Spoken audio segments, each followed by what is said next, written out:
নাহমাদুহু ওয়া নুসাল্লি আলা রাসূলিহিল কারীম আম্মা বাদ। আজ আমরা আলোচনা করব স্টুডিও ও ফটো স্টার্ট কাজের ইনকামের বৈধতা সম্পর্কে। এ সম্পর্কে আমাদের কাছে কয়েকটি প্রশ্ন এসেছে। প্রশ্নটি করেছেন আমাদের প্রিয় বুলবুল আহমেদ ভাই, ফটো স্টার্টের দোকানদার, কম্পিউটার ইত্যাদি কাজ করে থাকেন। তিনি প্রশ্ন করেছেন, বৈধ কাজের প্রয়োজনে এবং অবৈধ কাজের প্রয়োজনে ছবি তৈরি করে দিতে হয়, এটা জায়েজ কিনা? হিন্দুদের বিভিন্ন পূজার চিঠি, লিফলেট, ফর্দ, আদায় রসিদ ইত্যাদি করা জায়েজ কিনা? 3. বিভিন্ন নকশা সম্বলিত তাবিজ ফটোকপি করা যাবে কিনা? 4. সুদী ব্যাংক এবং সুদী এনজিও এর চাকরির আবেদন করা ফরম পূরণ করা যাবে কিনা? মেয়েদের বিবাহের জন্য ছবি তৈরি করে দিতে হয়, এটা জায়েজ কিনা? তো দেখুন, 1 নম্বর প্রশ্ন, বৈধ কাজ এবং অবৈধ কাজের প্রয়োজনে ছবি তৈরি করে দিতে হয়। 1 নম্বর, তো অবৈধ কাজের কোনো প্রয়োজনে ফটোকপি ছবি তৈরি করে দেওয়া যাবে না, ছবি তুলে দেওয়া যাবে না। এবং বৈধ কাজের প্রয়োজন যেটা, সেটা এমন বৈধ কাজ যেটা একেবারে ছবি না দিলেই নয়, না দিলে বহুত বড় ক্ষতি হয়ে যাবে। সরকার অথবা কোনো কর্তৃপক্ষ বাধ্য করতেছে, না দিলেই হবে না, না দিলে তার বড় ক্ষতি হয়ে যাবে। এমন মুহূর্তে প্রয়োজনবশত, অপারগতাবশত ছবি তোলা যাবে এবং সেটা ছবি তুলেও দোকানদার দিতে পারবেন। এছাড়া ছবি তোলা যাবে না, কারণ আল্লাহ নবী সাল্লাল্লাহু আলাইহি ওয়াসাল্লাম হাদিসের মধ্যে বলেছেন, আন্না রাসূলুল্লাহ সাল্লাল্লাহু আলাইহি ওয়াসাল্লাম قال ان الذين يصنعون هذه الصور يعذبون يوم القيامه يقال لهم احيوا ما خلقتم। হাদিসটি বর্ণিত হয়েছে বুখারী শরীফের 5951 নম্বর হাদিস। আল্লাহ নবী সাল্লাল্লাহু আলাইহি ওয়াসাল্লাম বলেন যে যারা ছবি তৈরি করে তাদেরকে কিয়ামতের দিন শাস্তি দেওয়া হবে এবং বলা হবে, তোমরা এটাকে জীবিত করো, যাকে তোমরা ছবি তৈরি করেছিলে এর জান দাও। অন্যত্র বর্ণিত হয়েছে 5950 নম্বর হাদিসে, ইন্না আশাদ্দান নাসি আযাবা ইয়াউমাল কিয়ামতি আল মুসাউবিরুন, যে নিশ্চয়ই ছবি অঙ্কনকারী, ছবি তৈরিকারীদের কিয়ামতের দিন সবচেয়ে বেশি কঠিন শাস্তি দেওয়া হবে। অতএব এই ছবি তোলা কাজটি একটি পাপের কাজ, তবে একেবারে প্রয়োজনবশত, যেটা বলা হলো, তখন অপারগতাবশত তোলা যাবে। দ্বিতীয় যে প্রশ্নটি, সেটি হলো, হিন্দুদের বিভিন্ন পূজার চিঠি, লিফলেট, ফর্দ, আদায় রসিদ ইত্যাদি তৈরি করা যায় কিনা?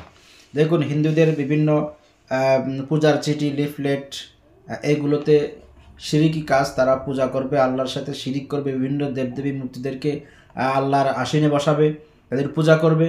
এটা একটি জঘন্যতম শিরিকি কাজ। সেই শিরিকি কাজের সহযোগিতা করা সাব্যস্ত হয় এতে।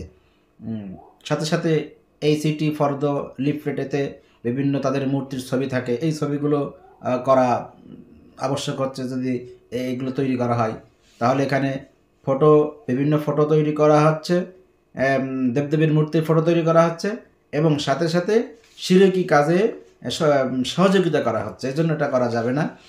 আল্লাহ তাআলা সূরা মাইদা 2 নম্বর আয়াতে বলেন, তাআওয়ানু আলাল বিররি ওয়াত তাকওয়া ওয়ালা তাআওয়ানু আলাল ইসমি ওয়াল উদওয়ান, যে তোমরা ওয়ালা তাআওয়ানু আলাল ইসমি ওয়াল উদওয়ান, তোমরা পাপ এবং গুনাহ এবং সীমালঙ্ঘনের কাজে কাউকে সহযোগিতা করো না।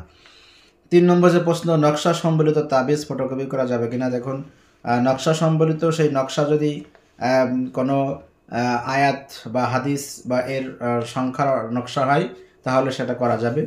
আর যদি কোনো শিরিকি মন্ত্র বা শিরিকি তাবিজ বা এর সংখ্যা ইত্যাদি, অথবা এমন শব্দের নকশা, এমন সংখ্যার নকশা যার অর্থ জানা যায় না, এটা শিরিকি নাকি কুফরি নাকি ভালো, এমন যদি হয়, তাহলেও সেটা ফটোকপি করা যাবে না এবং সেটা ব্যবহার করাও যাবে না। 4 নম্বর যে প্রশ্নটি করেছেন, সুদী ব্যাংক এবং এনজিও এর চাকরির আবেদন ফরম পূরণ করে দেওয়া যাবে কিনা? চাকরি প্রার্থীরা তেনার কাছ থেকে এসে এটা তুলতে চান, যে আবেদন করে দেন এ সম্পর্কে। তো দেখুন, সুদী ব্যাংক বা এনজিওতে চাকরি করার জন্য আবেদন করাও যাবে না, চাকরি করাও যাবে না এবং এর সহযোগিতাও করা যাবে না। ফরম পূরণ করে দিয়ে, আবেদন করে দিয়ে আমি সহযোগিতাও করতে পারবো না। কিন্তু না, আল্লাহ নবী সাল্লাল্লাহু আলাইহি ওয়াসাল্লাম ইরশাদ করেন, আন আব্দুল্লাহ ইবনে মাসউদ রাদিয়াল্লাহু তাআলা আনহু قال لعن رسول الله صلى الله عليه وسلم آكل الربا وموكله وشاهده وكاتبه, যে আল্লাহ নবী সাল্লাল্লাহু আলাইহি ওয়াসাল্লাম সুদখোর, সুদদাতা এবং সুদের সাক্ষী এবং সুদের লেখক সকল এই 4 শ্রেণীর ব্যক্তির প্রতি আল্লাহ নবী সাল্লাল্লাহু আলাইহি ওয়াসাল্লাম লানত করেছেন, অভিসম্পাত করেছেন। হাদিসটি বর্ণিত হয়েছে আবু দাউদ শরীফের 3333 নম্বর হাদিস। হাদিসটি সহিহ হাদিস। অতএব এই পূরণ করে দেওয়া যাবে না। 5 নম্বর, মেয়েদের বিবাহের জন্য ছবি করা যাবে কিনা। মেয়েদের বিবাহের জন্য